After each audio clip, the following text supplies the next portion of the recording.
Does TikTok make you stupid?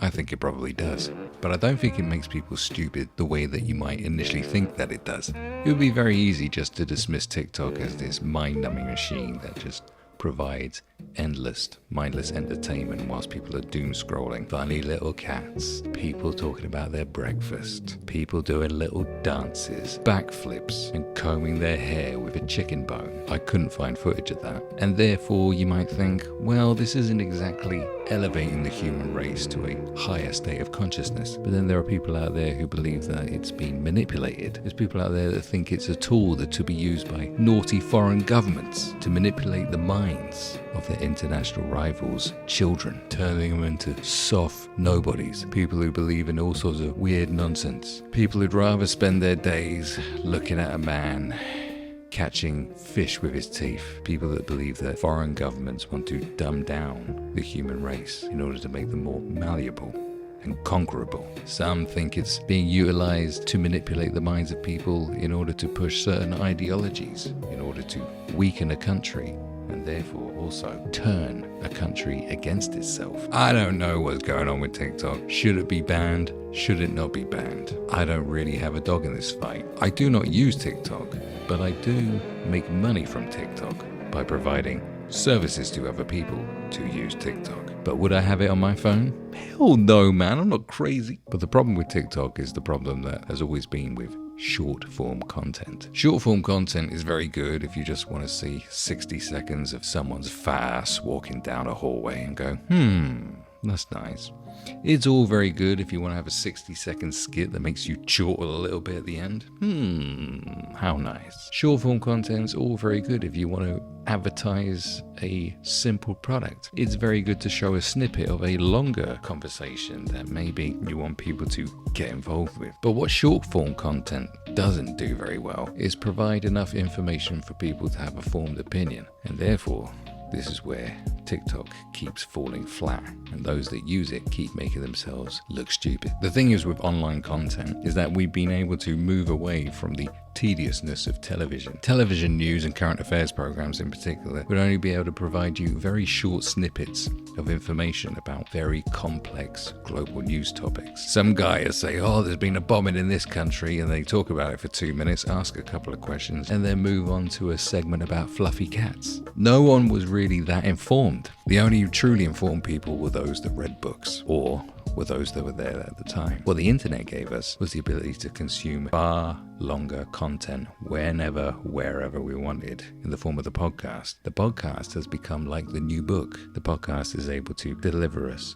very complex ideas broken down and discussed in depth. I'm not saying all podcasts are like that. Some are obviously just mindless drivel. So on the one hand, the internet and the invention of applications on your phone has enabled us to steer away from the mindless drivel that is television. It's been able to make thousands, millions, quadrillions, whatever number you like, of people become way more informed about a wider variety of topics, to learn about things that we would never have been told about in school, or even told about on television, and sometimes not even told in history books. Well, wonderful, isn't it? But unfortunately, things like TikTok provide very short spikes of adrenaline. It's like crack. Let's consider the podcast Speed, which lasts a very long time and keeps you very much entertained, and let's consider YouTube videos to be cocaine because of their variance and lengths. But with any short form content, it's like a hit of crack. In fact, it doesn't last as long as crack. In fact, it's worse than crack. Crack, you could be high for 5 to 10 minutes. A TikTok video, the maximum amount of high you're going to get is 3 minutes before you need to take the next hit. And hit after hit after hit doesn't make you any stronger or any better. The constant serotonin spikes. This isn't good for the brain. This isn't good for the people. But one problem, and it is a problem that has become more evident in very recent times due to very recent events involving people of opposing religions that both don't like pork. People are learning things about the world, learning things about very complex and very long periods of history, but they're learning about it within 60 seconds to 3 minutes. And this is not enough time to learn about anything. Dismissing people as stupid isn't very kind, okay? I'm not saying people are stupid, but in order to understand where stupidity comes from, you must understand the roads to stupidity. Why do people look stupid? Why do people come across as stupid? Because they're ignorant. Why are they ignorant? because they're ill-informed or they're not informed enough, and therefore they become stupid. Now, people who are ill-informed and misinformed or don't know enough information will not look stupid if they keep their mouth shut. But one of the unfortunate byproducts of the internet, and in particular social media, is how it fuels that devastating flaw that all us humans have: egotism.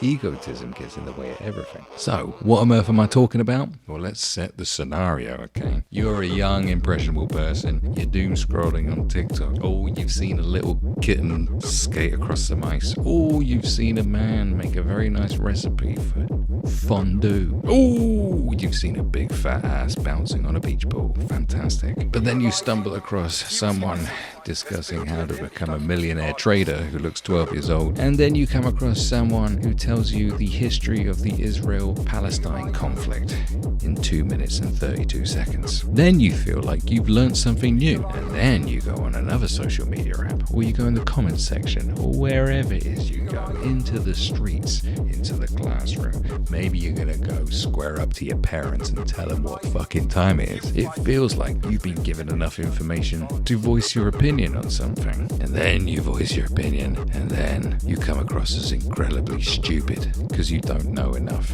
in order to voice your opinion. If you kept quiet, you wouldn't look stupid. But what's the bigger problem?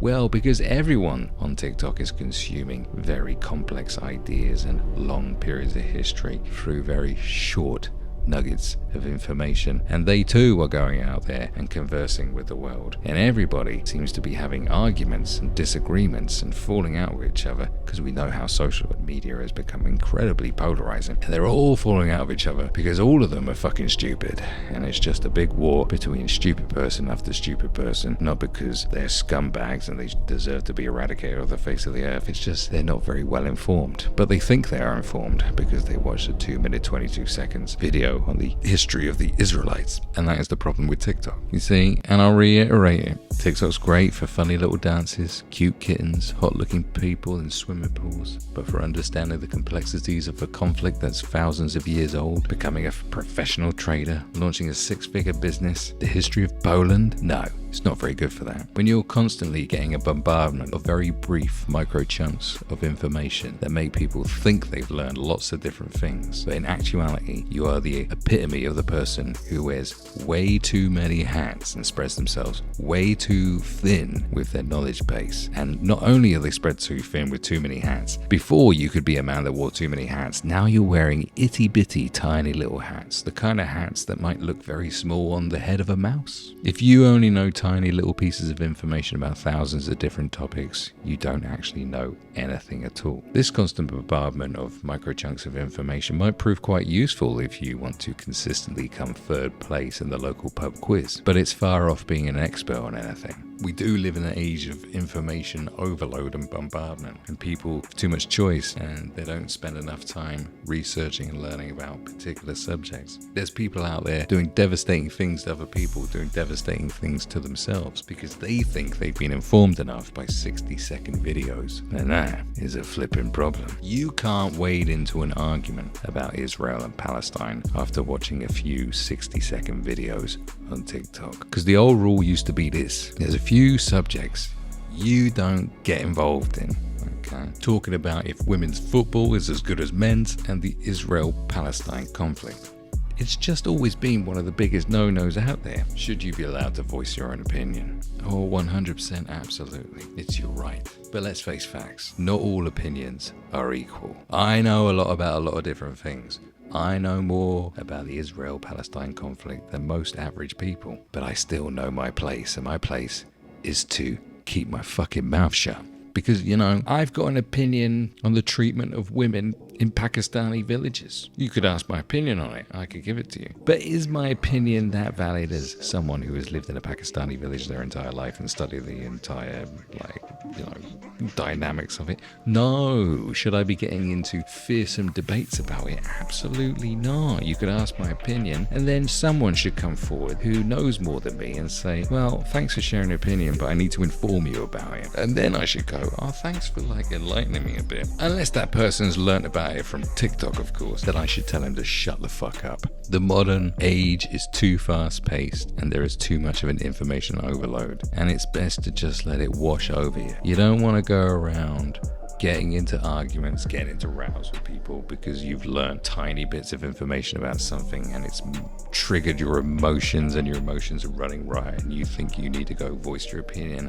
Go, look here, Jew face, you better shut your mouth. I know what you've been up to, because some lunatic on TikTok told you about, I don't know, a secret army base under Antarctica that's run by Jews. Because let's face it, TikTok conspiracies are some of the most hilarious things. There's people out there running their mouths about Project Blue being the Mandela effect, this, that, and the other. 9/11 was an inside job. High five to Bin Laden. Goodness knows what the fuck is going on in people's minds, because they've seen a little bit of something and gone, oh my god, I did not know that. I need to go tell someone about it. And they go tell someone about it and they go, no, you're wrong. Go, actually, no, you're wrong, fucking cunt.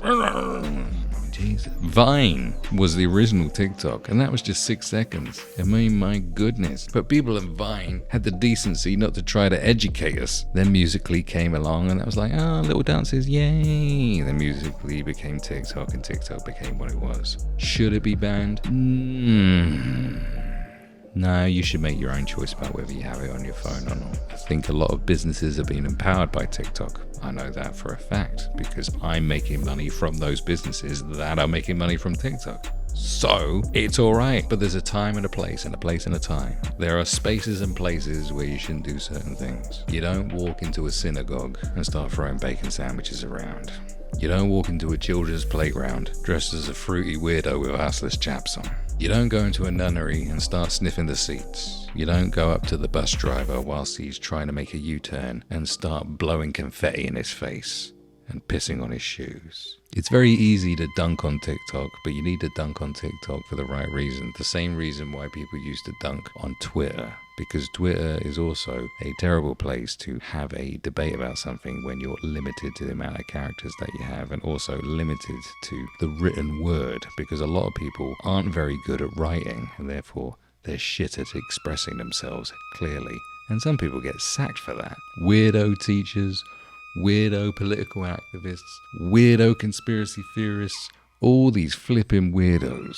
Stop spreading it on TikTok, because if you have a real message to spread that's worth spreading and you are informed and you want to spread around what you're informed about, use longer form content, because what you're doing ain't shit, baby. TikTok should just be for, funny dances and farces. I mean, that's fine. Anyway, if you want to support the channel, please go over to planetrebus.com and become a member and pay me money and buy some of my wonderful merch. You can also find me on all other social media platforms. In fact, you might even find me on TikTok, but that's another story.